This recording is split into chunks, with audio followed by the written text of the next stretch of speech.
je suis ravie de vous retrouver pour ce nouveau numéro du Journal de la Méditerranée. Car cette semaine encore, nous allons faire le tour du bassin méditerranéen pour vous revivre quelques-uns des temps forts de l'actualité.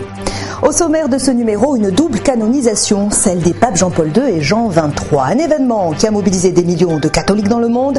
Et dans ce magazine, nous nous intéresserons plus particulièrement à Jean XXIII. Les vacances de Pâques en France lancent traditionnellement la saison estivale, une saison qui va durer plus de 6 mois, première répétition donc avant le grand rush de l'été. Nous découvrirons comment les professionnels du tourisme se préparent. Enfin, nous irons à la rencontre de Pierre Vassiliou. Le chanteur vit aujourd'hui dans le sud de la France. Qui c'est celui-là? C'est le titre d'un tube qui l'a rendu célèbre dans les années 60 et c'est également celui du documentaire qui lui est dédié. Mais pour commencer, je vous le disais dans les titres, la ferveur fut à la hauteur de l'événement. Pour la première fois en 2000 ans d'histoire chrétienne, 2 papes se sont présentés place Saint-Pierre à Rome pour canoniser 2 de leurs prédécesseurs. Une cérémonie suivie par des centaines de milliers de personnes sur place et quelques 2 milliards de téléspectateurs dans le monde. Nous déclarons Jean XXIII et Jean-Paul II saints et bienheureux. Jean-Paul II et Jean XXIII sont désormais saints et le pape insiste sur la modernité des 2 hommes d'église. Ils ont été des prêtres, des évêques, des papes du XXe siècle. Ils en ont connu les tragédies, mais n'en ont pas été écrasés. Et cette autre image restera dans les esprits, celle du pape François et de son prédécesseur Benoît XVI, côte à côte. Pour assister à l'événement, les catholiques jeunes et moins jeunes ont dû camper, patienter, s'amasser aux abords de la place Saint-Pierre jusqu'à l'ouverture de celle-ci. Pendant la cérémonie, ils seront 800 000 à communier, venus du monde entier. Même tous les Polonais qui sont ici, ce jour de la fête, pour nous, formidable. Le meilleur jour de nos vies. Oui. Alors, 2 papes canonisés le même jour, mais alors quel bonheur, quelle grâce! Dans la foule, des délégations françaises en nombre également, avec un enthousiasme visible et une émotion particulière pour la canonisation de Jean-Paul II.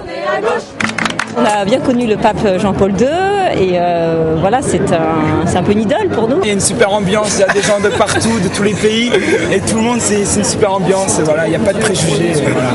Cet événement a rassemblé moins de fidèles que lors de la béatification de Jean-Paul II il y a 3 ans.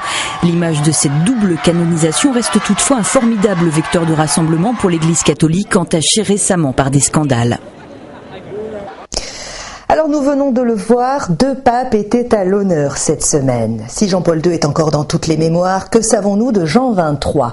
Pour le découvrir, il faut remonter un peu le temps jusqu'aux années 60. Ce pape italien a été celui qui a tenté d'ouvrir l'Église catholique à la société moderne, notamment à travers le Concile Vatican II, et vous allez voir, à l'époque, ce fut une véritable révolution. Les bras ouverts, les mains tendues vers le monde. Cette statue de Jean XXIII dans son village natal de Lombardie est certainement celle qui exprime le mieux l'œuvre de ce pape italien. Il est né à la fin du XIXe siècle, a bousculé le XXe, avant d'être canonisé au XXIe.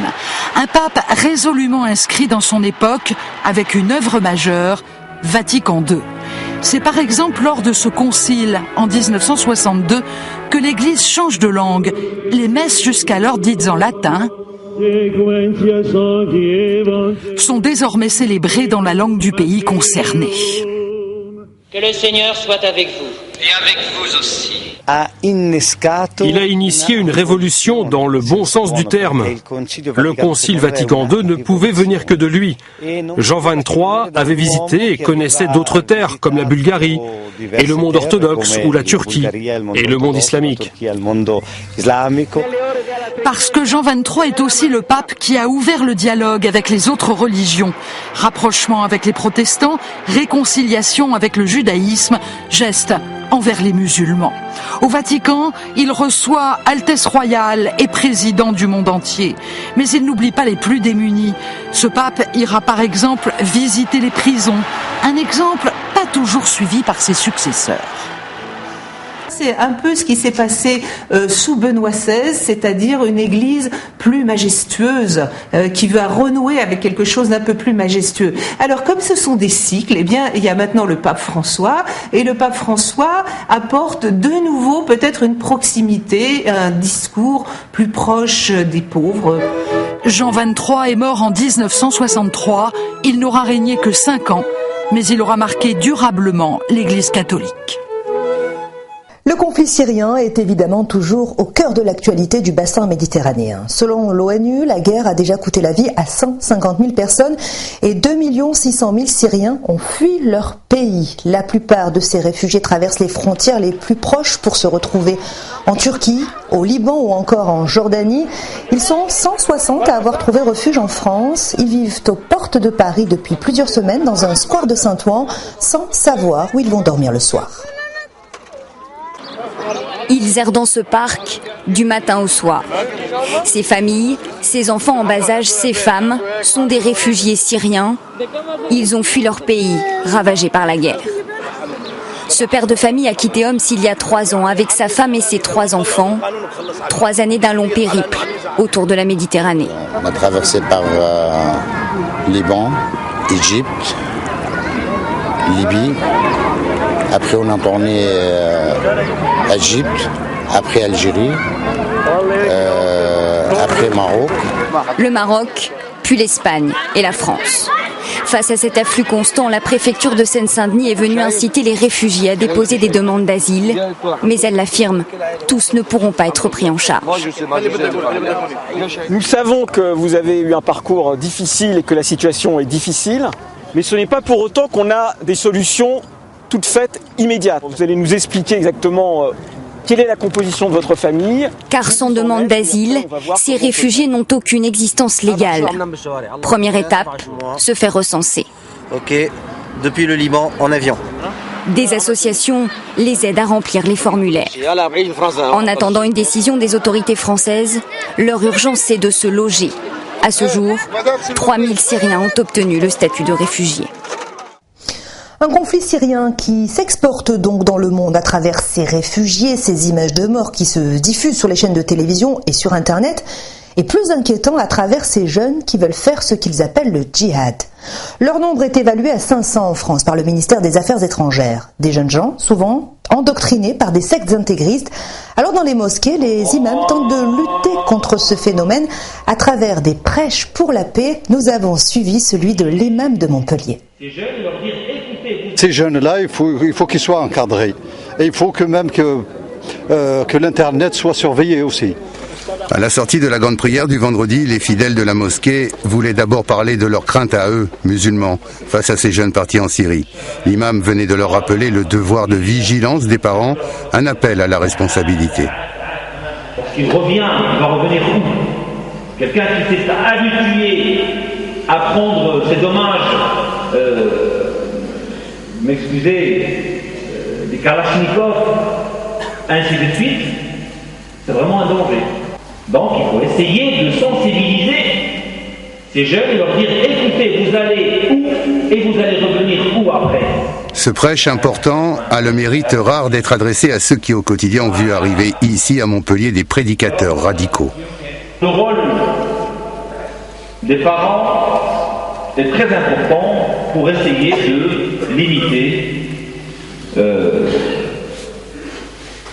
problème. Le rôle des mosquées est aussi très utile pour limiter ce fléau. Le rôle des associations est aussi très très important pour essayer de limiter. C'est les jeunes qui se prennent dans un engrenage et c'est pour ça qu'il faut venir à la mosquée. L'engrenage c'est Internet ou c'est les écoles coraniques, les mouvements qui se travaillent? Franchement c'est surtout Internet. Après il ne faut pas tout mélanger, les écoles coraniques, les mosquées et tout comme il a dit. C'est pas dans les mosquées officielles, quoi. Ça touche quand même beaucoup de jeunes en France. Des jeunes qui ont un peu d'informations sur ce sujet et qui s'éloignent directement vers des positions comme ça radicales alors qu'il y a quand même beaucoup de travail à faire sur soi. La voix majoritaire des musulmans en France n'est pas toujours la plus audible. Ce prêche indique peut-être une prise de conscience et de ses devoirs. Le reste de l'actualité à présent, c'est en bref et on débute par les centaines de condamnations à mort prononcées en Égypte contre les partisans de l'ancien président. Un tour d'horizon préparé par Vanessa Fiz et Manu Font. La chasse aux partisans des frères musulmans se poursuit en Égypte après la destitution du président islamiste Mohamed Morsi.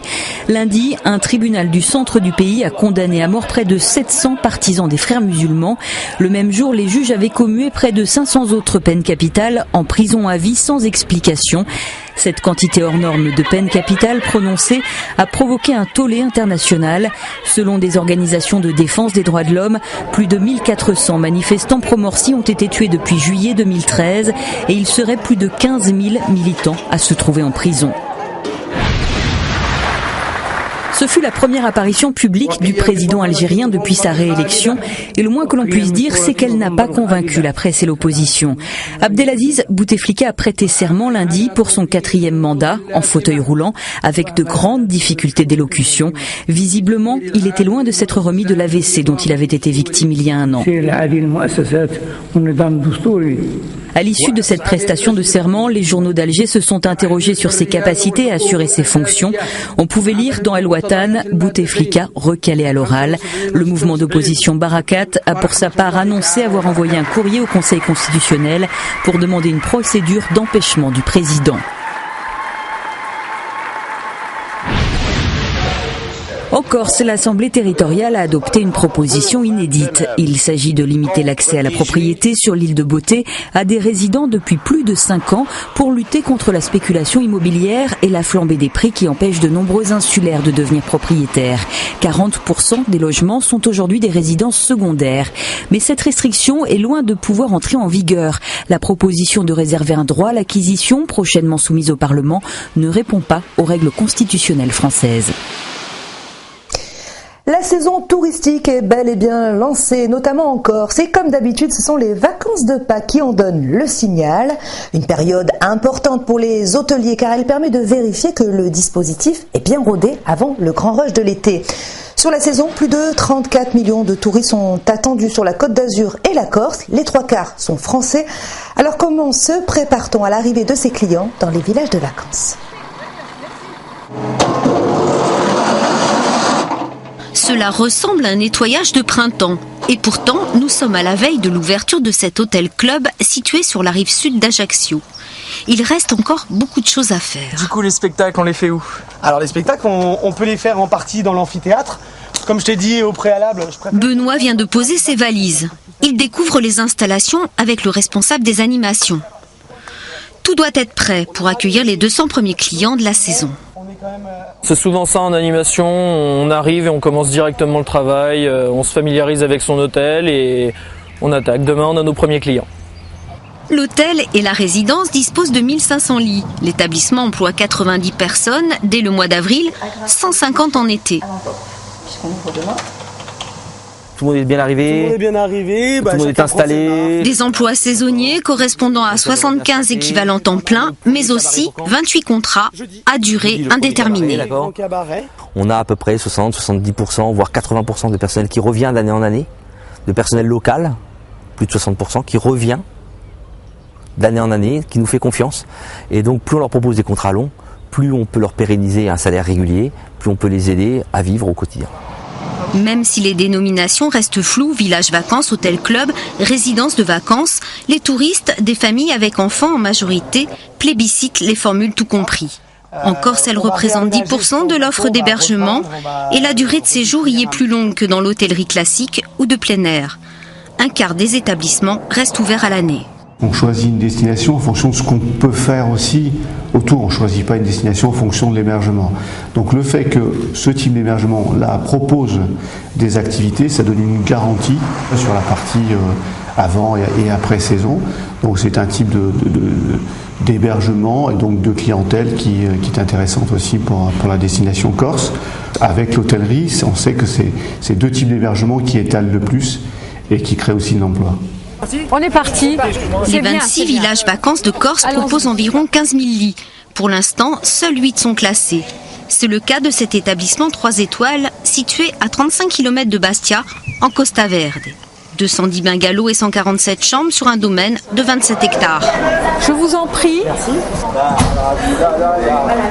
Ici, la saison débute avec les premiers clients des vacances de Pâques, des retraités en majorité. Josiane vient ici chaque année depuis longtemps. Cette formule permet de mieux maîtriser son budget vacances, mais ce n'est pas l'essentiel. C'est un choix de nos vacances, c'est un choix parce que je n'ai pas envie de travailler. J'aime bien venir dans un village vacances où on me fait tout. Je n'ai que juste à passer des vacances. Pour une femme, c'est important. Mais si parmi vous, il y a le mois d'avril, c'est aussi la saison des groupes. On ouvre le village aujourd'hui, vous êtes nos premiers clients. Il y a quelques personnes... Pas toujours des vrais vacanciers. Ici, la directrice accueille des stagiaires au programme cha-cha, tango, rock, en tout 83 danseurs. De réception. On peut manger dehors? Mais je pense, oui. Moment important du village vacances, la restauration et son buffet à volonté. Ce n'est pas encore l'ambiance des grandes soirées d'été, mais l'équipe est rassurée, tout semble en ordre de marche. Le jour J, c'est toujours un jour un petit peu stressant, mais malgré tout, on est prêt. On pense qu'on n'est jamais prêt, mais finalement on est prêt. Et puis donc, les choses, elles se font tout naturellement. C'est parti pour 6 mois et demi, puisque on fermera le village à la fin du mois d'octobre. Une sorte de mise en jambe pour tout le monde. Sur un air de Madison, ces activités ont un prix qui varie suivant le nombre de personnes et qui passe du simple au double en pleine saison.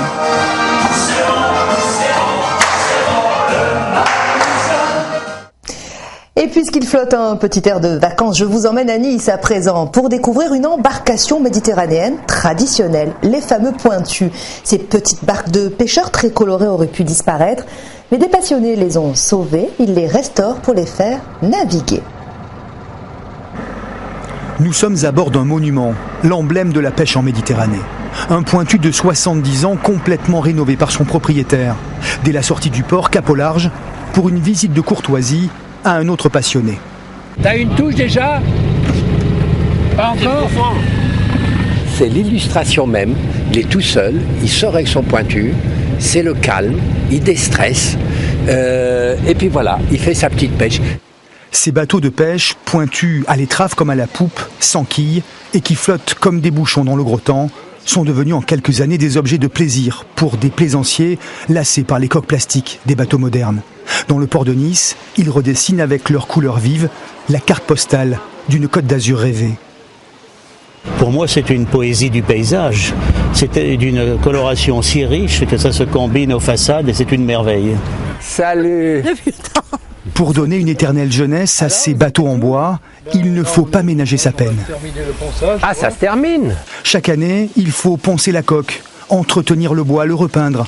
Personne ne compte les heures, ça fait partie du plaisir. Le plaisir de garder en vie un témoignage du passé maritime. Ce sont des bateaux qu'il faut entretenir puisque nous sommes des dépositaires. Même si on est propriétaire, il faut que le bateau perdure. Le jour où on ne pourra plus l'entretenir, soit on le donne, soit on le vend, voilà. Mais il faut qu'il reste dans le port de Nice. Quand le pointu est prêt, ses couleurs éclatantes, le dernier plaisir, c'est sortir pour se montrer. Hey, magnifique ton bateau, magnifique! Laissez admirer une collaboration entre les charpentiers de marine du siècle dernier et les plaisanciers d'aujourd'hui, appliqués à leur rendre hommage. Connaissez-vous les vergers d'Amalfi, près de Naples, en Italie? Ils sont absolument extraordinaires. Là-bas, les citrons poussent à flanc de coteaux. Ils sont cultivés en terrasse. Les fruits sont d'une taille imposante, jusqu'à 2 kilos pour un seul de ces citrons. Un agrume qui renferme des saveurs et des arômes uniques. Il aurait même des vertus médicinales. Une juste récompense pour ces producteurs qui travaillent à l'ancienne.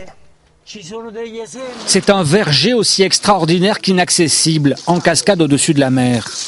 Il faut de bonnes jambes pour y monter, des escaliers à n'en plus finir, à travers la végétation, avec tout le nécessaire pour la récolte sur le dos. Mais l'ascension en vaut la peine. En haut, on trouve des fruits hors du commun, les fameux citrons d'Amalfi. Celui-ci fait 1,5 kg.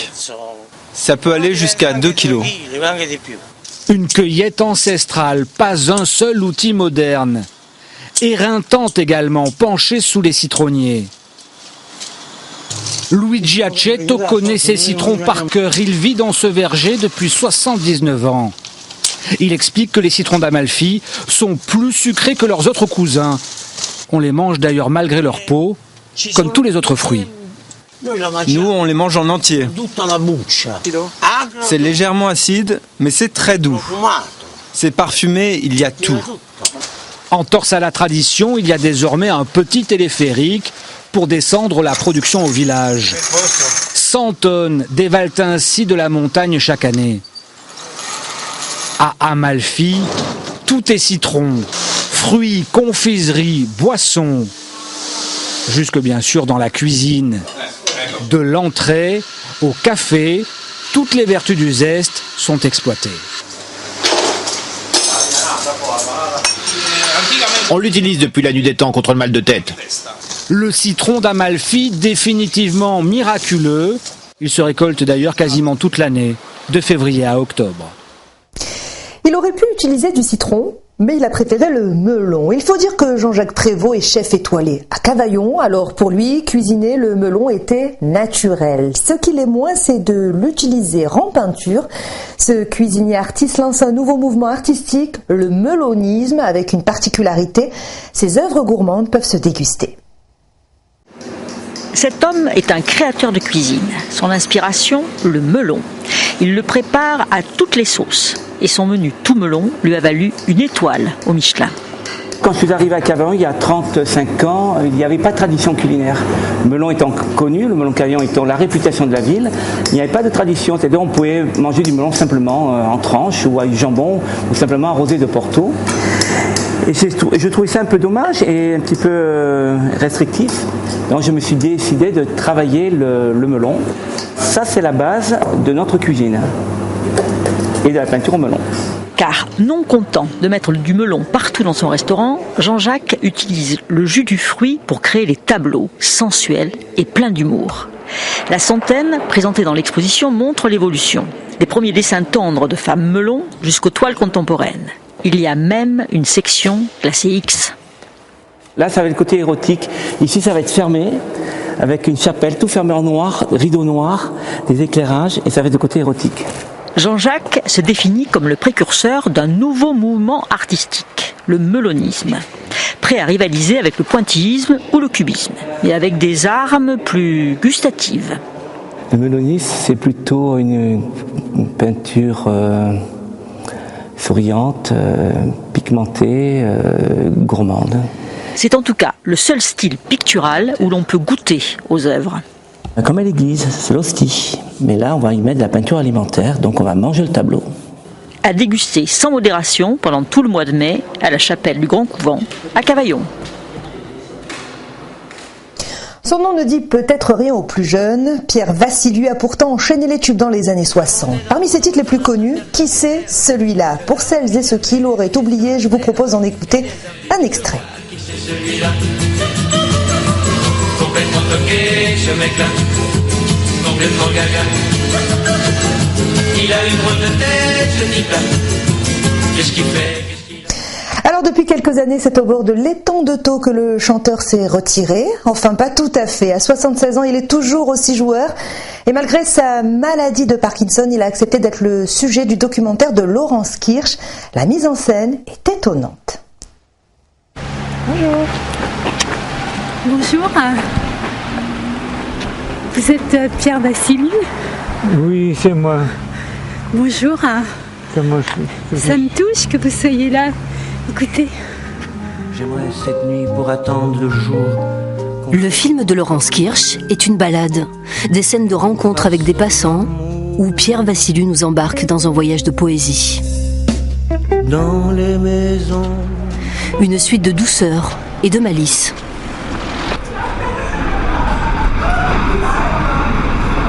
C'est ça, qui c'est celui-là? Il a toujours une drôle de tête, ce mec-là. Formidable. Complètement gaga, oui. Ah, on se devient tous. On le calcule.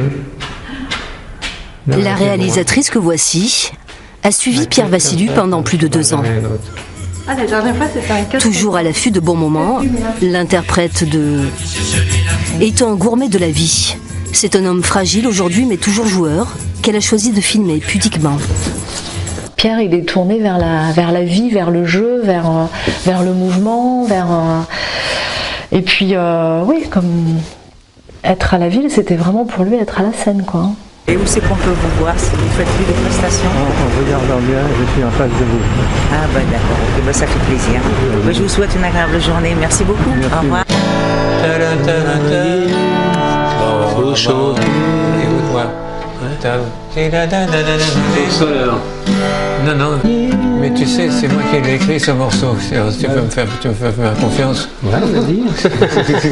Pierre Vassiliou fait partie du patrimoine de la chanson française. Le film est écrit tout en subtilité, et pourtant la réalisatrice n'a pas obtenu les subventions nécessaires pour finaliser ce documentaire. Face au désengagement des institutionnels, Laurence et son producteur ont décidé de faire appel aux internautes. On appelle ça le financement participatif. L'argent récolté doit payer le mixage, les droits d'auteur et les techniciens. C'est un film que j'ai porté à bout d'épaule, c'est sûr, ouais. Mais c'est super important de terminer. C'était une personnalité locale, Pierre. C'est quelqu'un que plein de gens connaissent, donc je me suis dit c'est important aussi. Il y a des gens qui sont ravis de donner pour ça aussi, pour l'amitié ou l'affection qu'ils ont eue pour l'artiste. Alors, grâce au soutien des internautes, la réalisatrice fait le pari que son film verra le jour avec les moyens dignes de l'artiste et du voyage complice qu'ils nous font partager.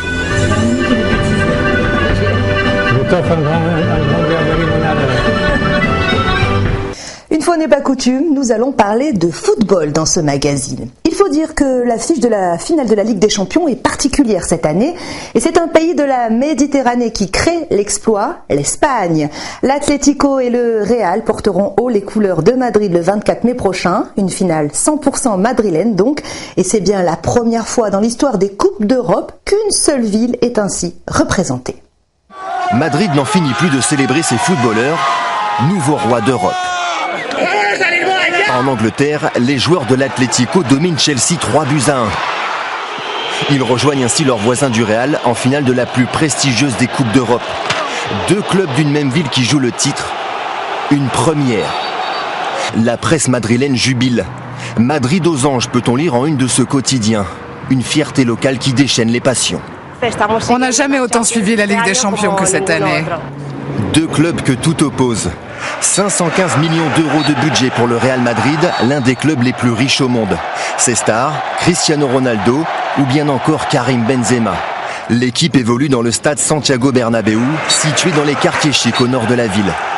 8 km au sud, les quartiers populaires et le stade Vicente Calderón où joue l'Atlético.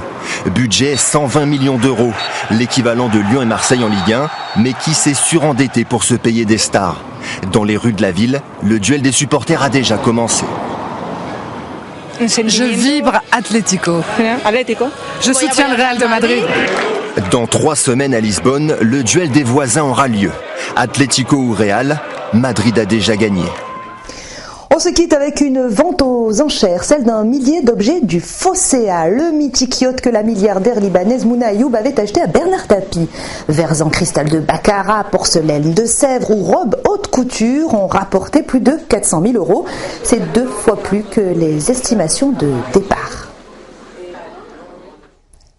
C'est donc une page qui se tourne. Merci d'avoir été avec nous. Au revoir. Passez une très belle semaine.